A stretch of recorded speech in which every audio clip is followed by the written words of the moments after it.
Entonces, ¿qué es la luz en sí? Porque si vemos que a veces se comporta como una onda y a veces como una partícula, uno podría pensar que algo está allá afuera en la naturaleza haciendo que nosotros la vemos de una u otra forma porque la está proyectando debido a nuestra observación, debido a que sabe de alguna manera que hay un ser consciente que la está observando. ¿O qué pasa?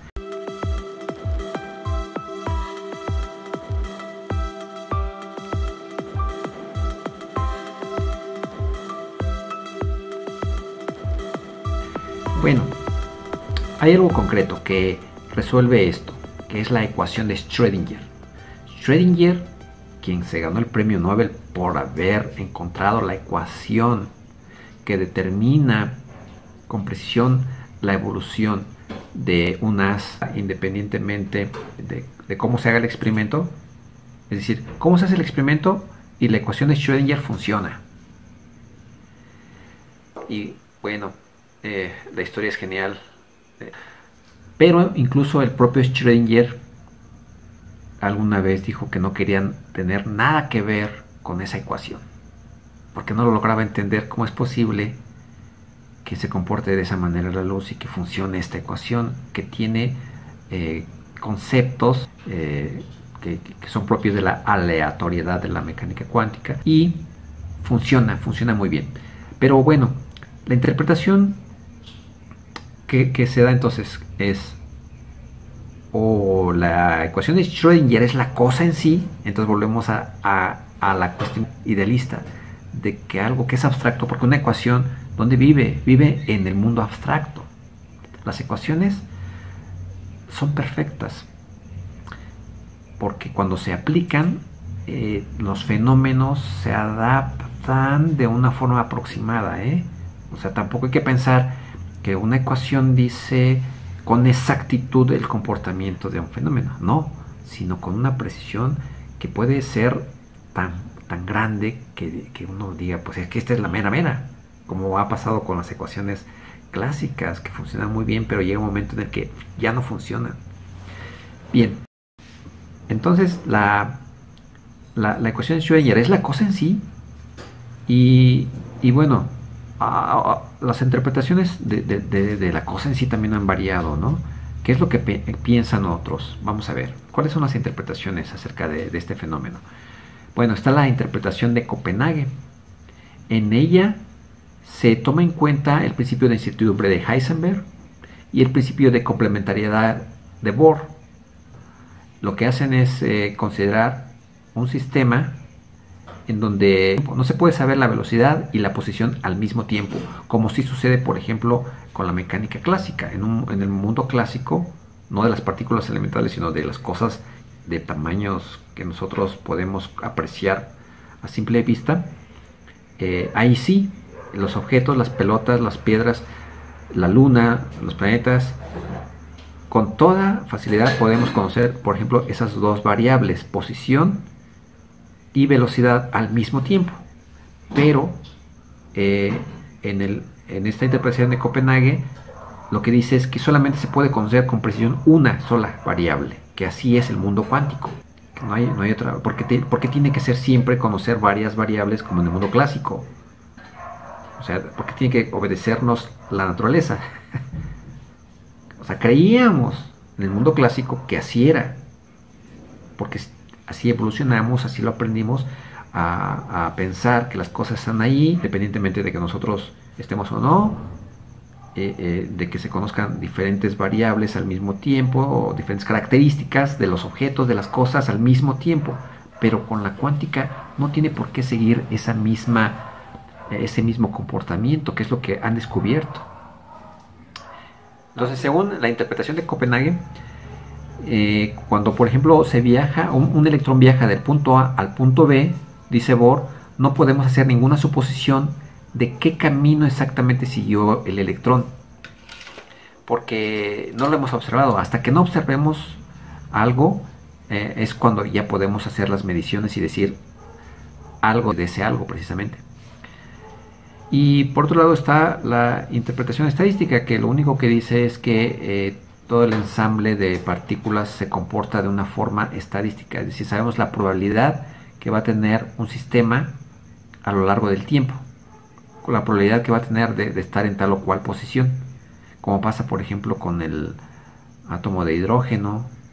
Dependiendo de sus niveles de energía, sabemos cuál es la probabilidad de que el electrón se encuentre en tal o cual lugar. En ese sentido tenemos una nube electrónica, pero no físicamente hablando, sino de probabilidades. Se logra tener una simulación por computadora, por ejemplo, en donde se observa esa nube de probabilidades. La otra es el llamado colapso objetivo. El colapso objetivo lo único que dice es que después de todas las historias posibles que tiene una partícula, va a concluir en una de ellas, en una sola de ellas, para llegar de una posición a la otra. La otra, que también se maneja mucho en esas teorías de la mecánica cuántica, la teoría de cuerdas, es el multiverso. Es decir, que lo que está sucediendo es que cada que ocurre un fenómeno, existen muchas posibilidades a la vez, y esas muchas posibilidades sí se concretan, pero en diferentes universos.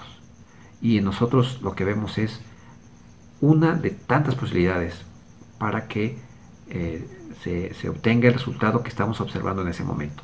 Y está la interpretación de Bohm. La interpretación de Bohm dice que lo que pasa es que hay variables ocultas, es decir, que nosotros no conocemos todas las variables, pero que ahí están y que lo que hacen es actuar para que tengamos el resultado que observamos.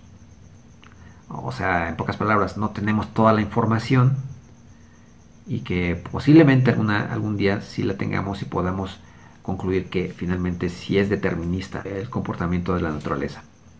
Ahora, por último, para abonar a esta idea, el idealismo, tenemos los llamados problemas decidibles y problemas indecidibles.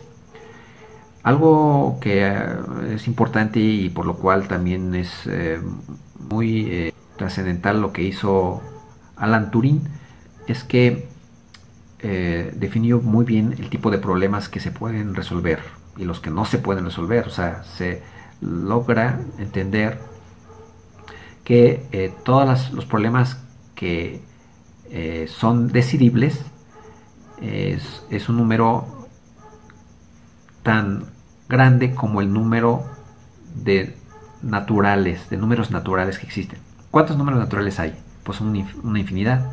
Sin embargo, cada problema puede asociarse con un número natural, de manera que se pueden contar. Todos los problemas decidibles se pueden contar, a diferencia de los problemas indecidibles. ¿Cuántos problemas indecidibles existen? Esta es una de las aportaciones de Alan Turing.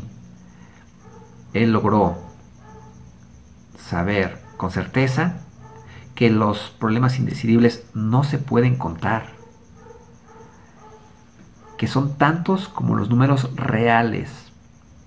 Y todo matemático sabe que la cantidad de números reales, que es infinita, es mayor que la cantidad de los números enteros. Agárrense, esto no. Les dije, entran ustedes a filosofar y se topan con estas cuestiones muy abstractas si quieren, pero que están funcionando. Funcionan porque la teoría de la computación está muy bien fundamentada. Y esto que les estoy contando es parte de la teoría de la computación. Entonces, lo hizo Alan Turing de manera magistral. Claro, él estaba sentado o parado sobre hombros de gigantes. ¿Quiénes eran esos gigantes? Kurt Gödel, George Cantor. O sea, él agarró la famosa diagonal de Cantor para poder darse cuenta que los problemas indecidibles es un conjunto mucho mayor que los decidibles, que no se pueden contar. Ok, ¿esto cómo se refleja en la vida real? Bueno, pues que hay más problemas allá afuera que no se van a resolver jamás. Es más, ni siquiera los pelamos, no los hacemos caso, no los podemos ni siquiera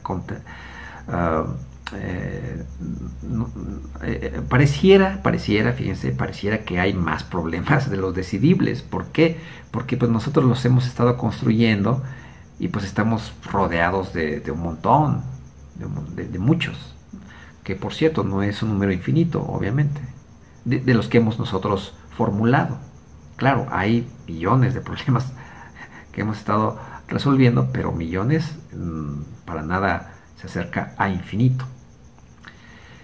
Entonces, ¿qué pasa con todo esto que acabamos de decir, que todo esto que hemos platicado, que hemos filosofado? Bueno, pues que las cosas no son como creíamos. No parece ser que la realidad sea independiente del observador. Algo está pasando ahí que sí se requiere de un ingrediente que hay que introducir en este esquema filosófico, que es la conciencia. Hay que introducirla. Y la conciencia sí existe.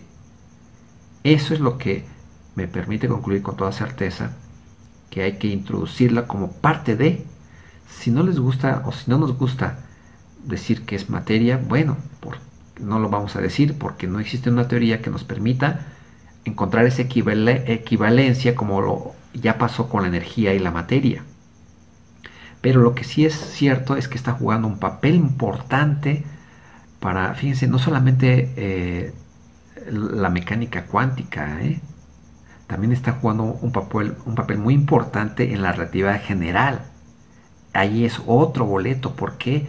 Porque se introducen los observadores, porque resulta que el tiempo no es absoluto, sino que depende del observador.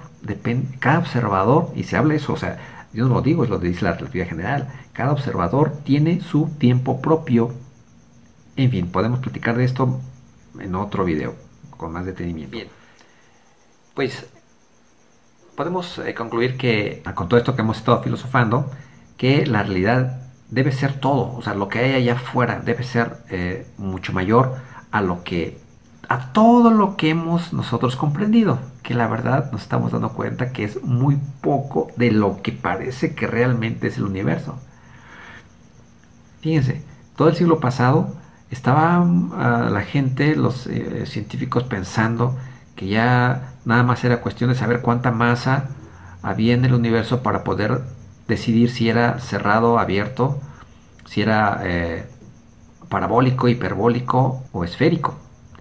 ¿Y qué pasó?